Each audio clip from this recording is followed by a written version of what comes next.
This is the CHRILLCAST. I'm Chris. Well. And I'm this other guy that they ran out of talent, so they had to come back to the old well. I'm Adam Koralik. What's up? This is his YouTube channel right here. In case anybody hasn't seen it yet. They haven't. Why don't you just tell everybody what you do?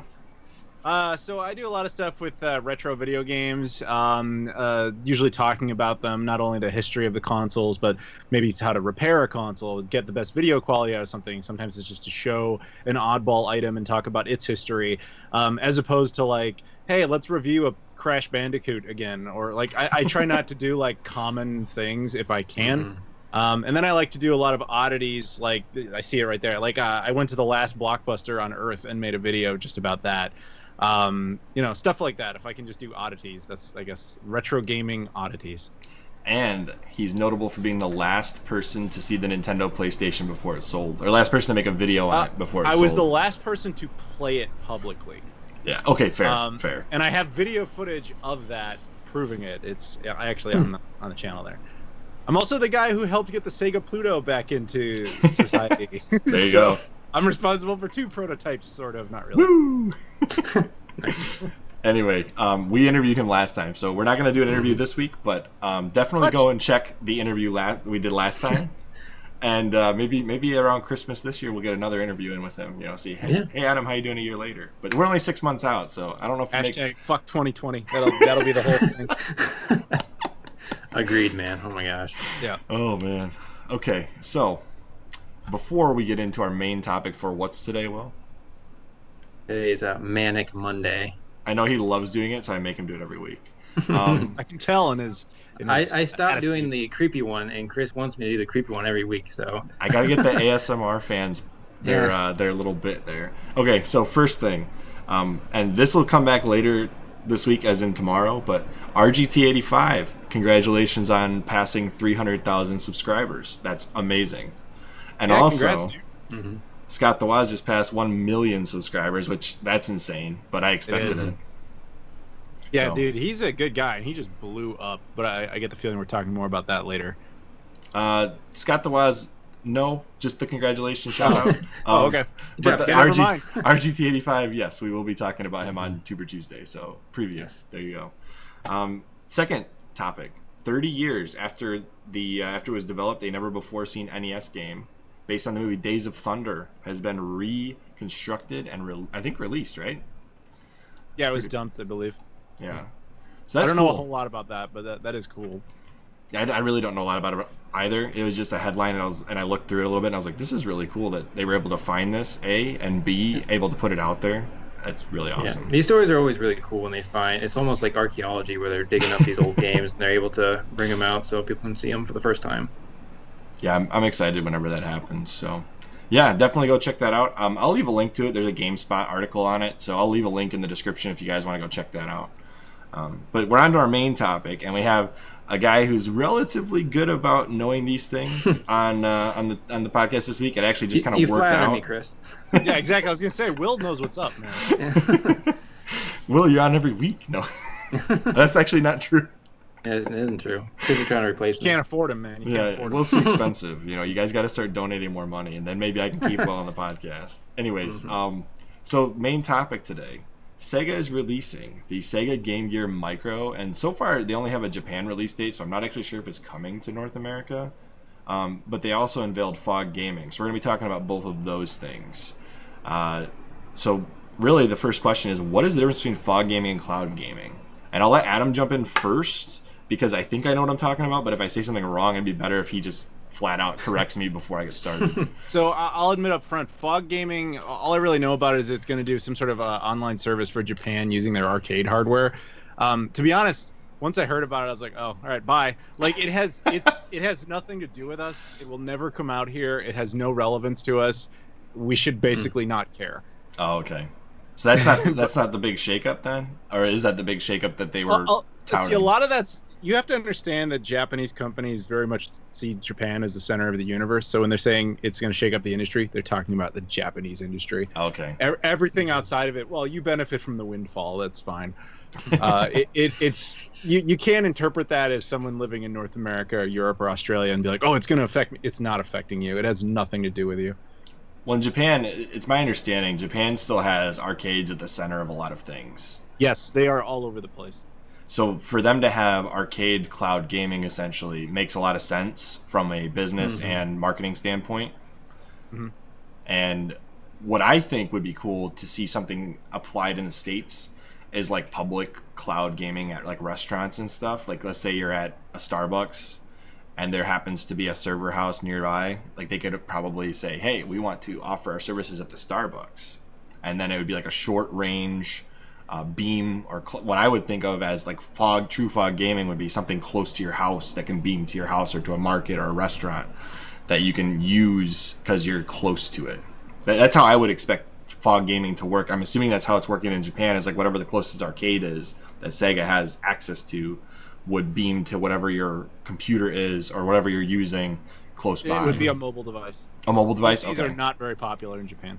That's right. You've said that before. I don't know why I was thinking, but in the U.S. it might work. You think we're bad about walking around with our phones? Like the Japanese, dude. Like they're all hunched over with the phones, just walking everywhere. Like it's a thing. Yeah. So I believe that this is purely a Japanese thing. This is us talking about it and having relevance to us is like we might as well be talking about the inner workings of the political system of Azerbaijan. Like it has nothing to do with us. So it's interesting, but it's never going to affect us. Yeah. So I'm glad you brought up that point, just because I was really confused how this was going to work here, because I don't even know where the closest arcade machine is to me. Dave & Buster's. Yeah, so that is amazing. It's the last bastion within the United States. Yeah, it's like 40 minutes for me. So yeah. This doesn't have effect to us. I mean, again, arcades are extremely common in Japan, and it's also a vastly smaller country with a much more densely populated areas. So it just doesn't. This is never coming here. What about like Arcade 1-Up? Let's say you got idle machines in your basement. You know, those things have like Wi-Fi compatibility. Like, I don't know. I'm just throwing that out there. It'd be cool to see like Arcade 1-Up. Yeah. Like what if you could rent your Arcade 1-Up machines to people to play on the internet?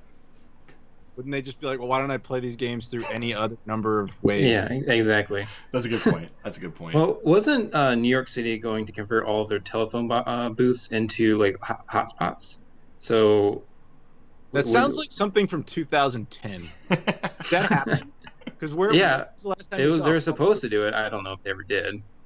I'm unfamiliar with that. I was curious, like this would be a kind of an interesting concept to have there, where you're just beaming right from those phone booths because they're everywhere. I don't know if I've seen a phone booth in New York as an adult. I have to think about that. Now I said that, I'm saying that I don't recall seeing one anytime recently. Yeah, I suppose. Right. Yeah, I guess that you're right. I'm thinking the last time I was in a big city with phone booths was London. London still has their phone booths. London has a bunch. Yeah, besides that, Toronto has a bunch. None of them have phones in it, but they do have like nudie magazines in there. But American cities don't usually have phone booths still. Yeah. Oh, jeez. So I guess since we've already kind of talked through like fog gaming is probably never coming here, and I've basically thrown everything. It's the same thing as cloud gaming, just lower. It's cloud gaming with a very specific market and purpose that will shake up potentially the Japanese arcade industry, which is not us in any way, shape, or form. No. Sorry to break hearts. This is not Sega Series X. That was never going to be a thing. Well, it's a good thing that we discussed this, because I know some of our listeners were curious. Even though we don't have a lot of them, I still like to inform them.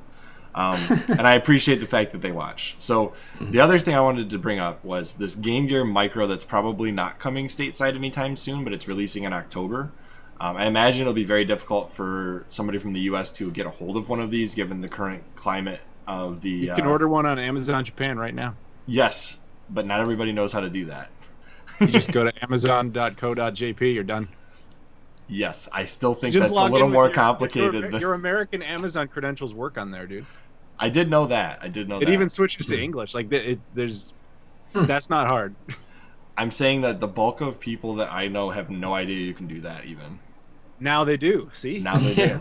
You just informed them. Good job. Yes. Now the question is, does the shipping still give you Amazon Prime shipping? No, but it's interesting actually. As an American, you don't have to pay Japanese taxes, so the prices it'll reflect one, and then when you get into discount, you basically get all the tax off, and then you pay the shipping, which basically bounces it right back to the original price point. Gotcha. So it's essentially free shipping. So what is shipping from Amazon Japan to here? It's usually about $10 to $15 depending on the item. But again, in that case, the Game Gear Micro, if you were to get all 4, that would be like $200 US. Yep. 8% sales tax of that. It's about $18 or so. You're still coming out ahead. That's not bad at all. And I heard if you get all 4, you get that little viewfinder thing. Right. So okay, I looked into that. Fucking Sega, I love you guys, but fuck. They did 3 different versions of this. If you pre-order it on Amazon, you get exactly what you're talking about, that magnifying glass thing. You pre-order it through some other site, you get like commemorative pins, and the pins each are like artwork of like 16 Game Gear games. And then there's a third version that you can only order from Sega's website that comes with a smoke black clear Game Gear Mini or Micro that doesn't do anything. So you have to like pick your pre-order bonus. Okay. That is the only one that interests me. I will say this: the only one that interests me, and I'm kind of interested in the red one, because it's got this. It says Last Bible on the screen, but I don't actually see Last Bible on here. So maybe that's this first one, Shining Force Guide and Ensei, however you pronounce that word. Nope, that's. Oh yeah, there it is. This is the one that interests me. I take it back. I was looking at the wrong list because this one has 3. I'm not sure if Columns is an Atlas game, but the other 3 I know, or the other 2, I don't even know if Shinobi. Columns was an in-house Sega game. I was gonna say I don't even know is Shinobi a Sega game? Mm-hmm. Okay, so the first 2 are the ones I'm interested in. These are both SMT games, or at least SMT related games, because these are Atlas games, Megami Tensei. Mm-hmm. So those interest me. I would consider Sega is those. the parent company of Atlas, so that makes sense. Now they are. They weren't always. Mm-hmm. Because they used to be. I know, but now that they own them, they can just throw their shit on there. Correct. I believe they were like a bunch of weird companies after Atlas kind of got sold off and changed. It's been a few different parent companies over the years. Like there was like Infogram or something. Sounds vaguely familiar. Something like that. It was Dude, all companies have something. like weird parent companies and change constantly. It's impossible to keep up. Yeah. What are the chances? For now, Atlas is owned by Sega. Anyway. What are the chances that Adam buys all 4 of these? I don't know, dude. Like, I'm not really one for the minis and the micros and stuff. Like, I have the Genesis Mini. Sega actually was cool enough to send that to me, and I liked that one because I liked the idea that Sega themselves was actually making some in-house piece of hardware, even if it wasn't something I was really actively going to use because I have an actual Genesis. I liked it for that reason. I even got the 32X and Sega CD like add-ons they made for it just for Japan. Cool. Yeah, I did watch that video. Yeah, thank you. But the Game Gear Micro, like I assume we're trying to dive right into it, but without diving too much into it, this was again not made for us. This is made for like little kids on keychain who are using keychains in Japan. Like this is when people got upset about this. It's kind of like you go into Walgreens or something and they have like a crappy electronics section and there's like a little like Frogger keychain that's portable or whatever. It's like getting upset about that. Like it's not. This is not really meant to compete with the normal like mini consoles market. That's why it only has 4 games. That's why it's so tiny. It's just a thing that I think Sega of Japan thought was cool for the Japanese market. And with that, I don't think that these will come to North America or Europe. If they did, my guess is, and I'm just guessing, my guess is they'd make it slightly bigger and probably put like all 16 games in one. Yeah, that makes sense. But I'm just guessing. The thing is, Game Gear was kind of a flop here, and it was kind of a flop in Europe too. But at least in Japan, it got some traction. So it kind of makes sense. So I wasn't disappointed by this because I was not like when they say this is PS5 level news, like that doesn't mean anything to me really. I think Kotaku said, or not Kotaku. It was Famitsu. I'm saying bad shit. Famitsu said that. I always say Famitsu. I don't know why, but that's me. So I guess my thought process here is this is a cool little collectible. Like you says, like keychain sized. It's not really meant for us. You know, anytime I see something this small, I know it's not made for Americans because, like, remember the OG Xbox with the Duke controller? Oh, dude, we got gorilla hands. That's what I'm saying. Yeah. Like the Japanese is more used. Like the Japanese market is more used to these like smaller consoles, smaller like I just know that that's more their thing than us. Like, they're just more into that kind of thing than we are, from a general standpoint. So yeah. Yeah, I don't know. I That's saw why this they're- and I was just like, I'm not going to get this. I have no interest in it at all. So I'm glad, I guess, if it's just meant for Japan, I hope it sells well there. if they release a full size Game Gear a mini Game Gear, whatever you want to call it, even if it was a Game Boy Advance size with a bigger screen than that, I would totally buy it.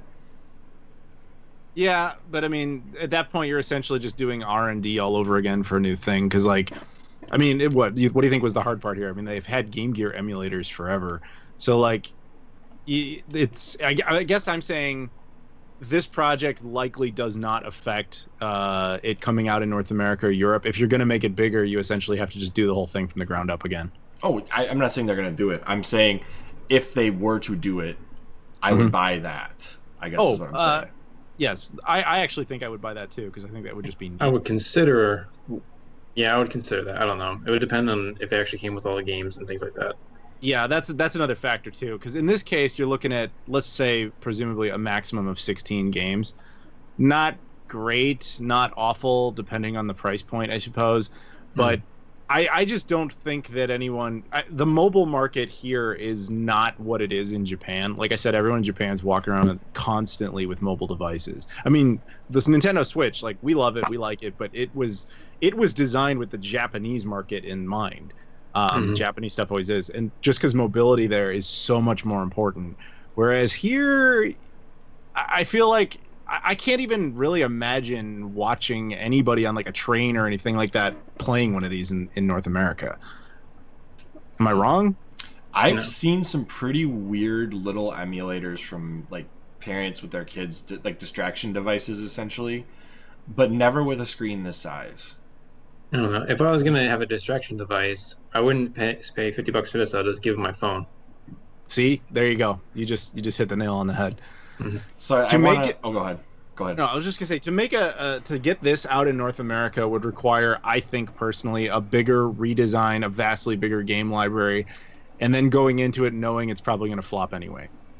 That's fair. No, I'm serious, because like our market doesn't really demand it, and at the same time, people just do not really have fond memories of the Game Gear in mass. Like the three of us, we at least know it, we remember it, we talk about retro games, but like the average person who will at least remember the Genesis, and they'll probably think, oh, I remember Sega when I was a kid, I like Sega, I'll buy a Sega, even though that's totally not what it is.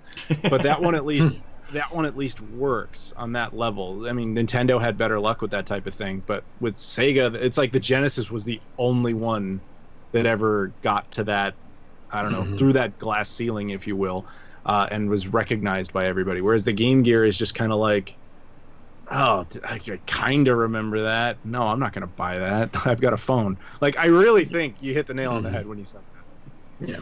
So the last thing I want to discuss about this is, just for fun, what was the craziest rumor each of us heard leading up to this event? Adam, you can go first. I'm trying. I mean, there was the obvious ones like, oh, Sega is going to handle the Xbox Series X in Japan. I heard that one too. That would be on cool. my podcast, I ranted about that for like 45 minutes.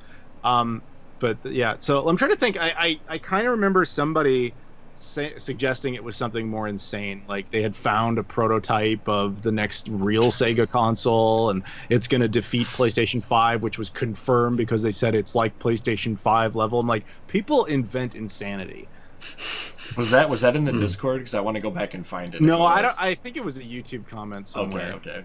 It's just, yeah, you see a lot of weird stuff. I put out immediately on several videos. I said this is probably going to be some kind of Game Gear Micro. That was what I said, or Game Gear Mini. I just wasn't sure what the details were going to be, and it was like the top voted comment in like 6 different videos. I wanted a Dreamcast Mini so bad. that would be epic, but I don't think that would necessarily work. Viable. Yeah, I was gonna say I don't think that would work. It is the only other Sega console you could do a mini of that could actually generate revenue in North America.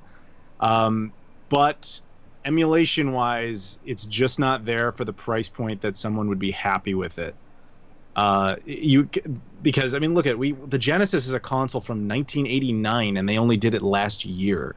And even then, it's still $100 unit to get all that stuff. I mean, and Genesis emulation isn't exactly complex these days. The reason you're not going to ever see Saturn other than complex is financial, but there's also a reason, like that's why Nintendo hasn't done the N64 Classic. Mm-hmm.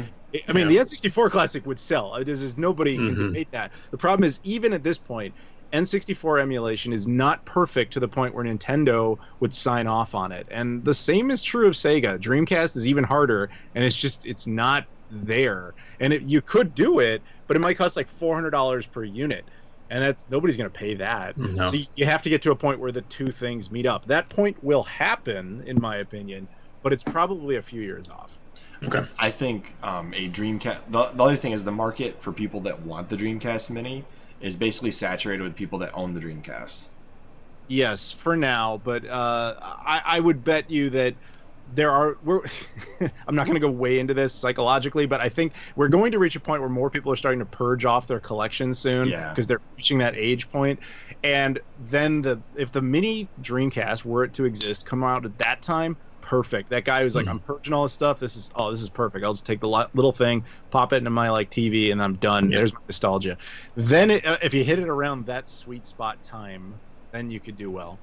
But the other thing you got to factor in with the Dreamcast Mini as a concept is if you rush it, rather than base it on actual Dreamcast emulation, what they might do is what they were doing with the other previous Dreamcast collections, where they just took PC ports of Dreamcast games and said, "Oh, this is the Dreamcast game," and it's not.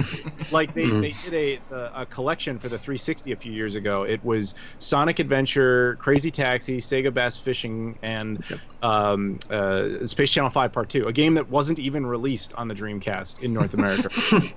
But the reason they picked those four was not because everyone has such great memories of them, although Sonic Adventure would probably make that list. It was simply because all of them had a natural PC version.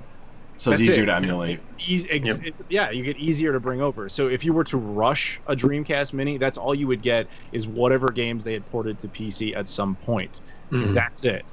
And I don't think that would satisfy. You wouldn't get some special thing where they throw in like a long lost game that was for the Dreamcast, because it would never have been brought to PC if it's a long lost game. And it also, the other thing you have to factor in with Dreamcast that's always going to be a problem is that when Sega was making the Dreamcast and that era of games, they were hemorrhaging money. So what they were doing with a lot of games was doing corporate tie-ins. So like Crazy Taxi, for example, had some deal with Offspring.